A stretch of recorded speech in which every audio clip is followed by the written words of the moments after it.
કેમ છો વિદ્યાર્થી મિત્રો? તો આજે આપણે જાવાના પ્રોગ્રામમાં વધારાનો એક પ્રોગ્રામ કરવાના છીએ છે લૂપમાંથી ફોર લૂપ. રાઈટ, જાવા આપણને 3 પ્રકારના લૂપ આપે છે: ફોર લૂપ, વાઇલ લૂપ અને ડુ વાઇલ લૂપ. એમાં ફોર લૂપ અને વાઇલ લૂપ છે પ્રી ટેસ્ટ છે. રાઈટ, પ્રી ટેસ્ટ એટલે નિવેશ નિયંત્રણ લૂપ છે, એન્ટ્રી કંટ્રોલ લૂપ છે. તો આજે આપણે ફોર લૂપનો ઉપયોગ કરવાના છીએ. તો શરૂ કરીએ જવાનો પ્રોગ્રામ. સૌ પ્રથમ ક્લાસ ડિફાઇન કરીએ છીએ. કયો ક્લાસ? ધારો કે હું આનું નામ આપું છું ફોર લૂપ. ઓકે, ક્લાસ પછી શું આવશે? Public static void main. Okay, string args. અહીંયા આવશે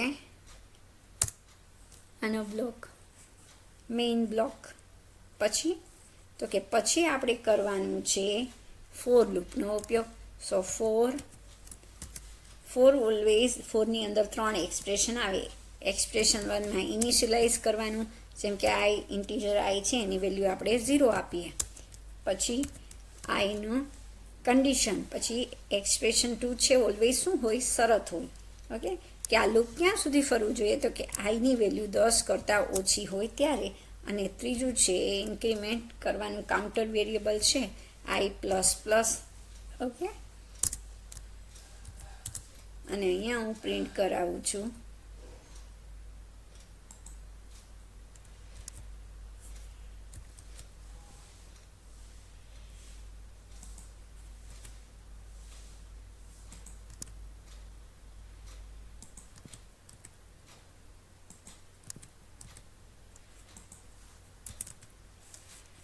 શું પ્રિન્ટ કરું છું?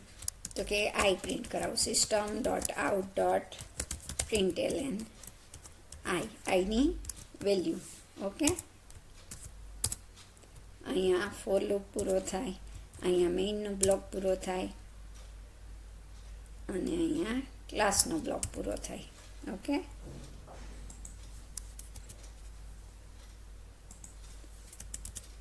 ચલો આને સેવ કરી દઈએ. શું નામ આપવાનું છે?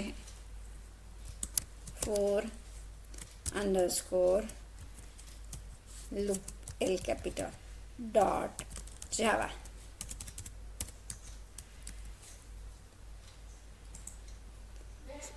સેવ કરી લીધું. હવે આપણે કરવાના છીએ ટૂલ્સમાંથી કમ્પાઇલ. રાઈટ, કમ્પાઇલ કરી લઈએ એટલે જુઓ એક્ઝિટ કોડ છે એ 0 આવી ગયો.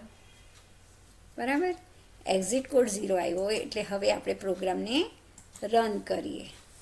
ઓકે, તો ચલો હવે આની સમજૂતી જોઈ લઈએ.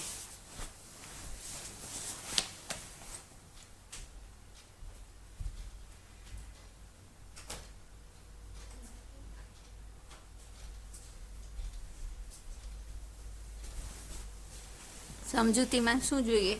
તો કે અહીંયા છે ફોર લૂપ છે, એનો ઉપયોગ કઈ રીતે થાય એમાં ઓલવેઝ યાદ રાખવાનું. એમાં 3 એક્સપ્રેશન આવે.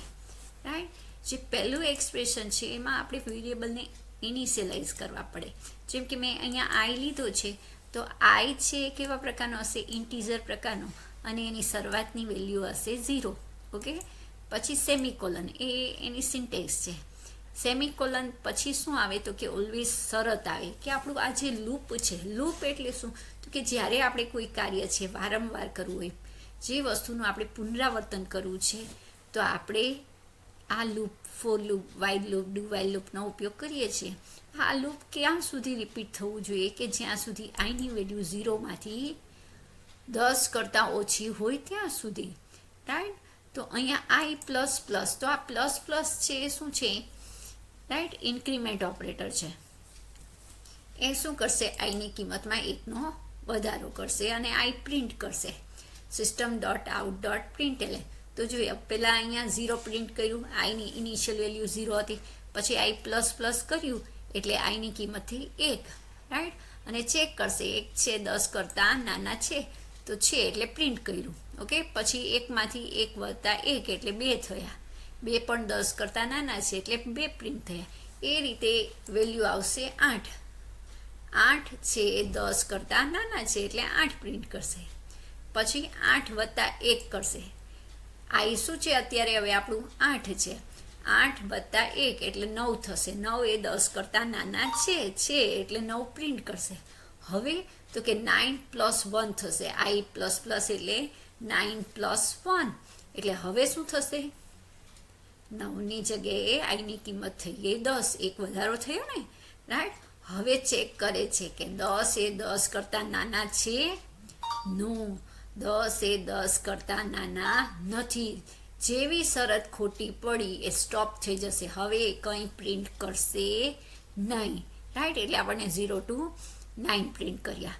પણ જો તમારે 1 થી 10 પ્રિન્ટ કરવા હોય તો આઈની ઇનિશિયલ વેલ્યુ 1 રાખો.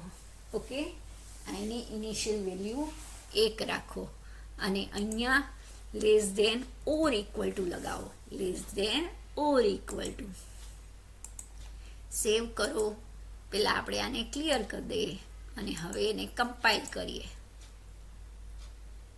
ઓકે, અને હવે પરિણામ જોઈ લઈએ. થયાને પ્રિન્ટ 1 થી 10. હવે જો આનો ફાયદો શું થાય? તમારે 1 થી 100 પ્રિન્ટ કરાવવા છે.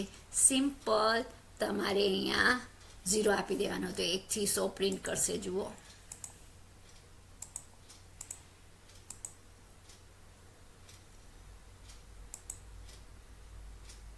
કર્યા ને?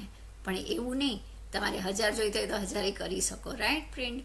હવે આ જે આઈ છે, આઈની જગ્યાએ તમારે કોઈ લખાણ જોઈએ છે, રાઈટ?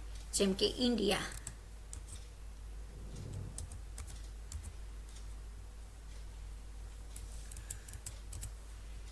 આઈ લવ ઇન્ડિયા. ઓકે, ડબલ કોર્સમાં લખવાનું. પેલા આઈ છે વેરિયેબલ હતો એટલે આપણે ડબલ કોર્સમાં લખ્યું ન હતું, પણ અહીંયા છે આઈ લવ ઇન્ડિયા છે એ સ્ટ્રિંગ છે એટલે ડબલ કોર્સમાં લખવું પડે. એની વાક્ય રચના છે. ઓકે, હવે આપણે ખાલી આને 10 જ વાર પ્રિન્ટ કરાવીએ એટલે તમને ખ્યાલ આવે. ઓકે,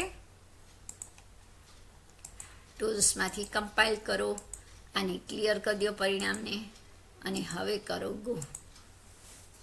જુઓ, 10 વાર આવ્યું ને, રાઈટ? પણ જો 100 વાર જોઈતું હોય તો, 50 વાર જોઈતું હોય તો અહીંયા સિમ્પલ આપણે શરતમાં ચેન્જીસ કરવા પડે.